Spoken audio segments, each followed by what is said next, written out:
get to the bag, ayy. Got the foot on the gas, pedal to the metal when the lane moving fast, ayy. Let them all cross. If they hate, then let them hate and make a bigger boss, ayy. What is up, ladies and gentlemen? We are back. We are live. It is the Freight Coach Podcast, the top podcast in transportation, coming to you guys every single weekday, 8:30 a.m. Pacific, 10:30 Central, to break down some industry headlines. But most importantly, you guys provide some actual insights into what you can do with all of this information. If this is your first time tuning in, welcome. This is the real side of freight, ladies and gentlemen. And I do say that before every single show. And what I mean by that is I only speak with transportation professionals, because at the end of the day, you guys, I want to talk to the right individuals who have done what you're looking to do or who are currently doing what you're trying to achieve. So you can take that information, apply it, utilize it, and see a meaningful difference in your business and your life.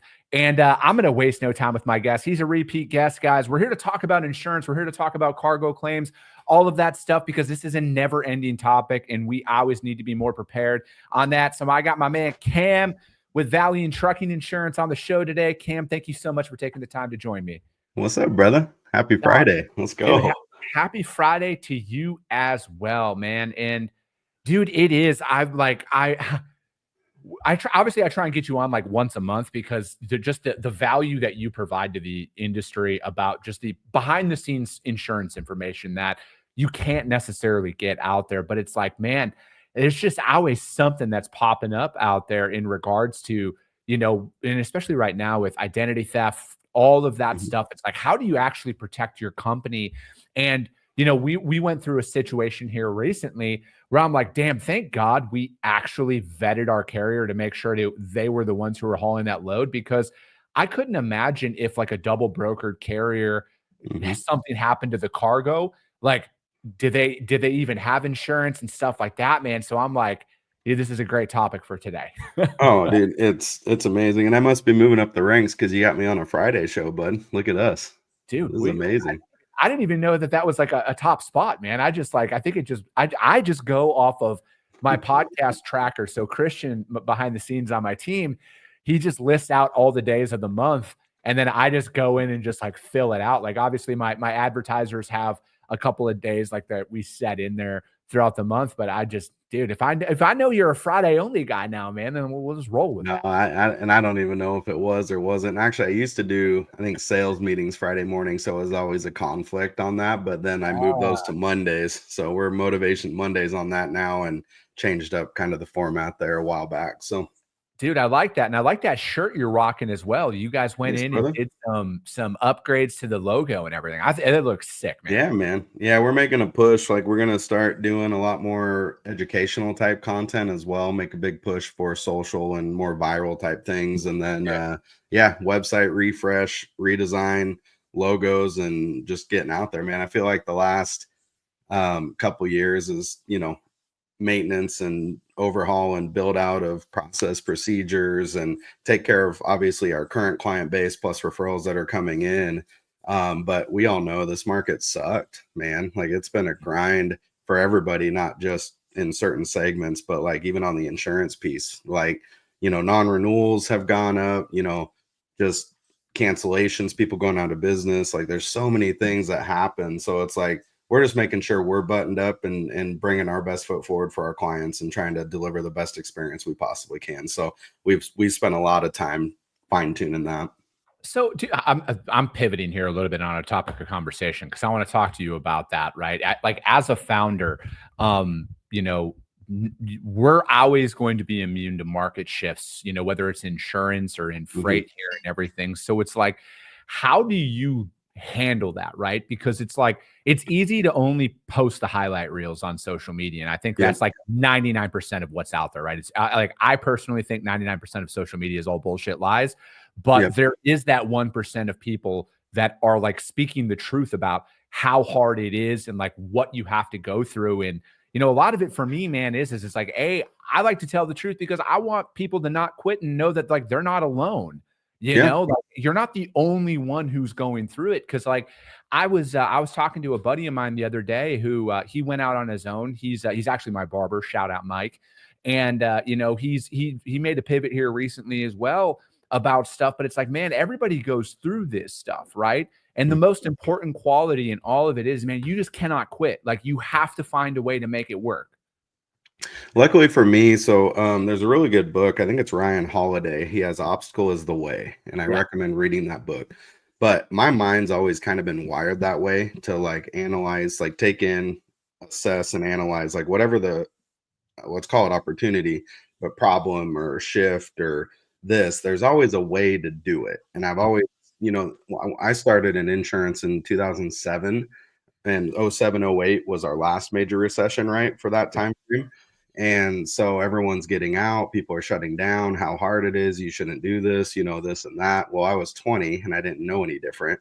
And I just cold calling and just started dialing for dollars, if you will, because I didn't know any different. And that's all I ever knew. But then as I have evolved over the last 20 years, you see the trends or market shifts and the evolutions in business, and you go from kind of being a hustler and you kind of build up this thing that's nice, but like it's not what you want it to be, or it's not as good as you want it to be, or maybe customer experience falls here because like we're not perfect, right? We deal with people, and our clients are people. So like when we get a complaint or we have an issue, we call, like a lot of times it's me, but if the person made a mistake, for example, they're going to call, apologize, own the mistake, talk through it, and then come up with a solution or give the options of whatever it could be. Like it's not very often, but it happens. And so, just making sure we button up the back end with the automation, the KPIs, the accountability. And then for the sales right now, I mean, you're cold calling, dude. Well, you got to call, I feel like 10 times more people now to get the same amount of people interested in talking to you as it used to be. Right. Yeah. And now it's just different though. How do you differentiate yourself? What do you do? That's why we did the refresh, the rebrand.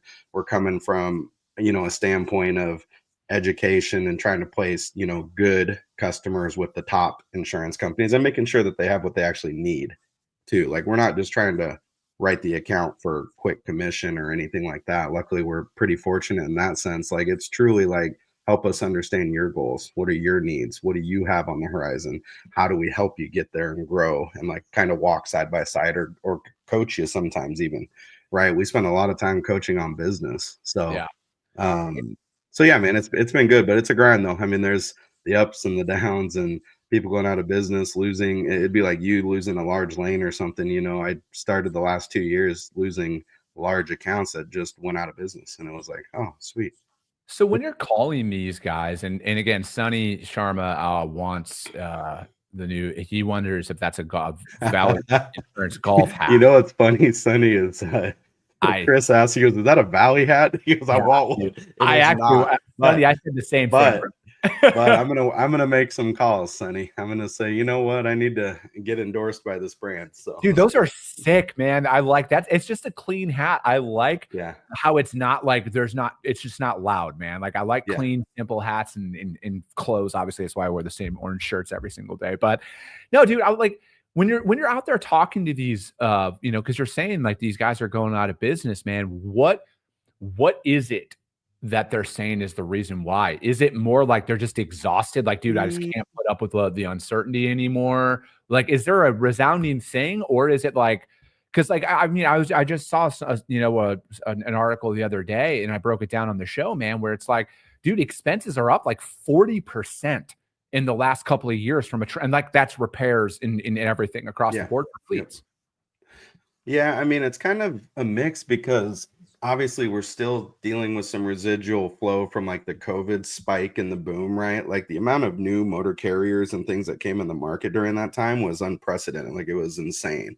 So I think you're still getting that, but then I think you're getting now to the tail end where age becomes a factor. Like average age of a trucking company owner is, fairly old, right? So you're getting people now with that are starting to kind of near retirement or health issues. We just had, and it's really sad, and we didn't even know this. We weren't notified until actually the Great West, the insurance company, got a hold of us and was like, hey, we just got the notice on when we ran this guy's commercial motor vehicle record that he had passed away. And it was crazy. Like we had talked to this gentleman like frequently, like he was a great customer. And so we got that notice from them and I was like, oh my gosh. And he hadn't responded for a few weeks. Well, that was the reason. So we sent his wife some flowers and an arrangement, and we still were able to work and get everything sorted out for what they needed so we can get them a refund and things like that. But yeah, I mean, and so there's all kinds of things that happen there, right? For the business piece, I know the game, man. It's cyclical, and I think the people that jumped in the boom and they thought they can do it, they got high equipment loan or high interest equipment loans, or their engine blew up or whatever the case may be, and maybe they weren't prepared for that. I don't know. There's a lot of reasons that people want to go back and drive just company truck for the stability piece, and they don't have to worry anymore because I don't. That's not my mindset, but I get it, right? So yeah, man, I think it's an awakening of that, like the cyclical nature of everything, because it's like when things are good, you always want to think it's going to be good. And that's why I caution a lot of these freight brokers that are out there right now, like, hey, just because it's easy to cover freight today doesn't mean it's always going to be this way, right? So it's like you have to be very, very careful. And like we're in an extended period of time where, yeah, brokers might not be making like business might not be flowing in as much, but it's still easy to cover freight, right? So and that's been going on for 5 years now, probably 4.5 years. So it's like there's a lot of people who have forgot what a tight market actually looks and feels like out there. So it's like I think that we're at an interesting point right now, right? Where it's like it could like my gut says like things aren't going to improve for the rest of this year, right? Like that's how we're approaching it. We're going to continue. It's business as usual for us. We're going to continue to put out sales calls. We're going to continue to do what we do. But I feel like the only like my gut goes like, dude, we're going to leave on a Friday thinking it was a normal market, and then we're going to come in Monday and it's going to be like fucking tight across the board. And that's like, I feel like how it's going to be. Well, and I think like and this is an opportunity. So if you start thinking, go back to, like, how can I either game plan, come up with a solution, come up with some strategies, build some relationships. Relationships are key, right? In any industry, and especially sales or B2B business. So it's like, how do I go get relationships with dedicated lanes or expand freight here, or try to go after this customer, or, hey, I'm trying to build a relationship here because it can help this person here, which can, there's levels to this. And I think this is the time to really hone and fine tune that. And dude, if you got to hustle more, obviously you take care of yourself, but it's like, do more or figure out a different way, or I've got to get in touch with someone, or work on your existing database and ask your friends for referrals. Cause like, people want to help you, especially if they're successful people, like they truly do want to help you. So, there's so many strategies and ways you can kind of overcome this, or look at it as a time, hey, I'm going to actually build out some internal processes, so like going to insurance claims, obviously there's a couple things, and especially with freight brokerages, it's not required, right? You guys get a surety bond that's required, but insurance is not required. And I can't tell you how many calls I get saying, hey, this just happened. Am I able to like get insurance and backdate it? It's like, no, sorry. Like you're stuck on that. Like, but you should have insurance probably for the next time, because now they're paying $50,000 out of pocket, which is a small claim. And thank God it was a small claim. It wasn't some catastrophic injury or fatality where you got drug into a $10 million lawsuit. You know what I mean? No, absolutely, man. And I want to talk about that, right? Because it's like, what advice so obviously freight brokers are not required to carry cargo insurance out there, but I want to bring up a situation where, say, the freight broker does carry contingent cargo, or they have adequate coverage on there, but the bills were signed clean. And then after the fact, there was damages, and then there was photos, but the bill of lading is signed clean, and the carrier is essentially going to be absolved. Like, I don't know, man. How does that work? I don't necessarily think the carrier gets absolved from that, because it's still kind of a kick down liability depending on what they determine, but that could come from loading too, right? Like, did it happen in transit, or did it happen, when they loaded it and they just didn't catch it? And then obviously some motor carriers have cameras in their trucks, right? So then it's like, okay, you go through the same process of just discovery. So you preserve and stop further damages. So, you secure everything, you collect the bill of lading, you pull down any statements, like anything that you need or have pictures photo, video, electronic evidence, statement from drivers, anybody you can get in that circumstance. And then just make sure you put it all together. And then it's basically communicate with all parties. Hey, we acknowledge, hey, here's what's going on. Let the carrier know, hey, here's what's going on. We'll keep you in the loop, and then you start the claim. But what'll end up happening is your insurance is going to basically make a determination, do an investigation, and try to figure out, okay, was it your negligence? Is it something that we should cover? In the event of damage, a lot of times it could come to you, but it will probably get dropped or kicked back to the motor carrier. Mm-hmm. Or they're going to fight it. Both parties will fight it and put it on the shipper or receiver, right? Somewhere it's like, hey, who messed up? But sometimes it's a shift. Sometimes it's just something that happened in transit. And depending on the extent of the damages, you either choose to cover it out of pocket or go insurance, right? Yeah. And I think that's that's kind of the part of where it is from like a business development perspective out there, man, is it's like, hey, is this an amount where it's just easier just to eat it and move on with your day? And that's where I feel like, because I know some brokers who they ended up having to pay like 6 figures out of pocket. Yeah.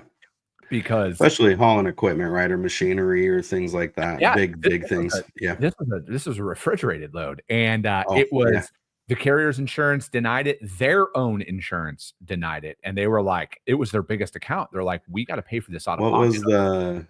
Here's a common thing. And this is more, I guess it's freight brokerage specific too. Cause like the biggest prevention, going back to your statement from, fraud or how do I prevent, some of this or protect myself, is obviously proactive measures with SOPs, making sure that you are buttoned up super tight on checking, making sure you're vetting the motor carrier, making sure that you're running them through, whatever software or program or database you're going to do for, are they on a blacklist? Do they have any double broke? Like, are there any red flags, right? Do I have a list of things that cause red flags? Is their insurance canceled? Have they had a lot of issues on that?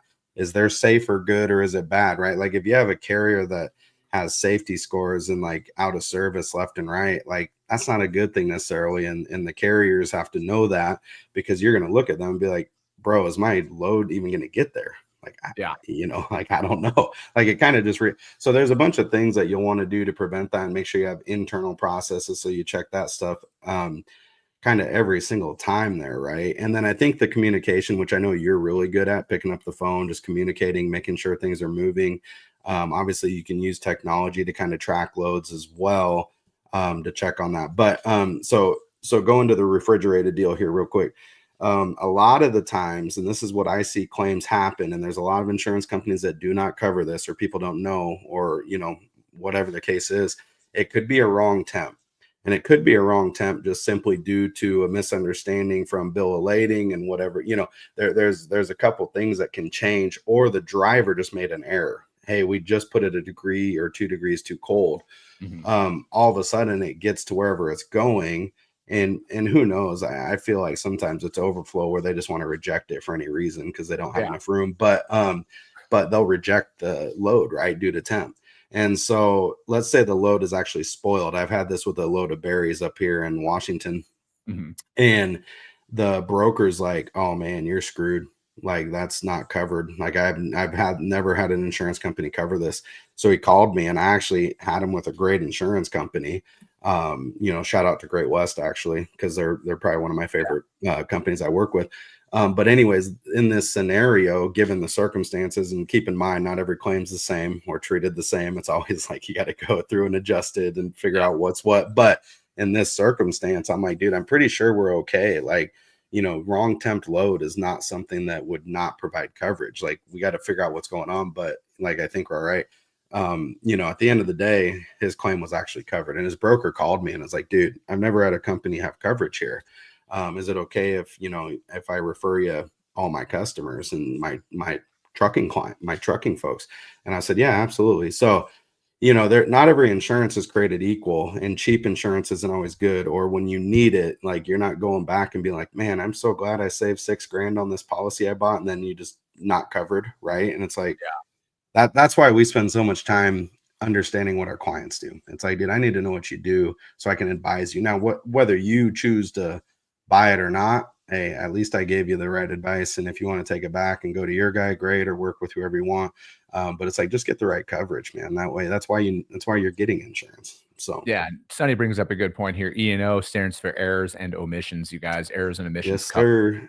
I think real quick, because I know we're kind of pressing time, but like just, I know we wanted to go over claims, but like prior to claims, obviously preventive measures, SOPs, standardization in your business, and like you're the business owner, so you got to figure all that stuff out. But the main insurance and this is just a recommendation. Obviously, you consult your insurance folks and you figure out what your needs are. But like, is general liability is a big one. And think just kind of slip and fall in your office. There's more that it will do for legal representation and stuff, depending on the circumstance. Contingent auto liability is a big one that I see a lot of people or freight brokerages specifically miss.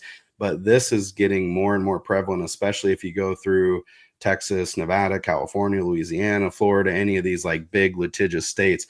And that's basically if your motor carrier gets in a bad enough accident that they deem that they're going to name all parties involved, you still have to defend yourself in suit. And let's say it's a $20 million lawsuit, like you can be drug into that as the freight broker because of due diligence and stuff. Contingent cargo, obviously everybody knows. Errors and omissions, thank you, Sonny. Yes, that's something that professional liability, it's basically as a broker, you're acting in a professional capacity and you maybe just created negligence, either knowing or not knowing, but unknowingly, where you didn't do due diligence, you shipped it to the wrong location, which therefore caused damage, or you shipped, you cross loads, like you sent a sheep to the zoo and you sent a lion to the petting zoo, type thing. It's a silly, simple thing. But cyber is a huge one though. So this is where, and like you mentioned coming into this, is like the fraud.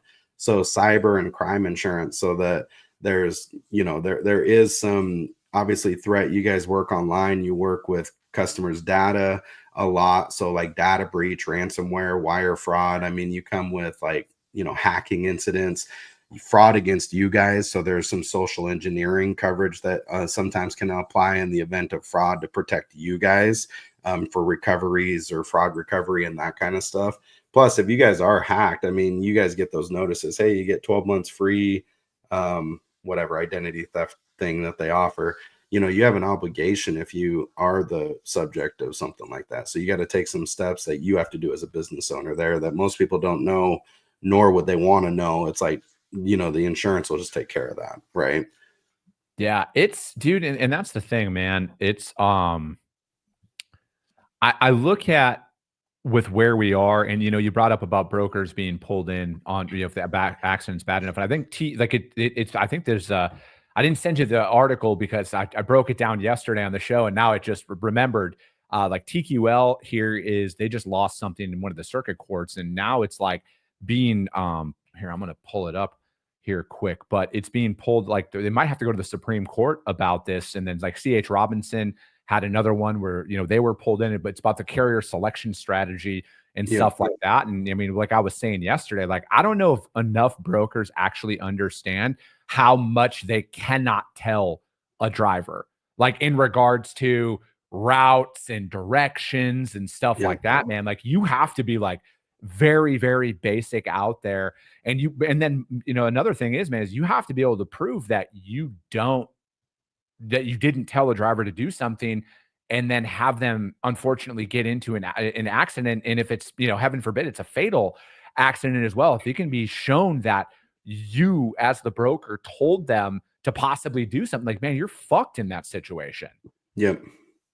You're 100%. Yeah. Because the attorneys are just going to look at the facts, right? And look at the evidence and try to create this narrative or case against, because they're just going after money for the family or for whatever the case is, like whatever they're after in their own pockets. Let's call it what it is for attorneys on that sometimes or most time. But you know what I mean?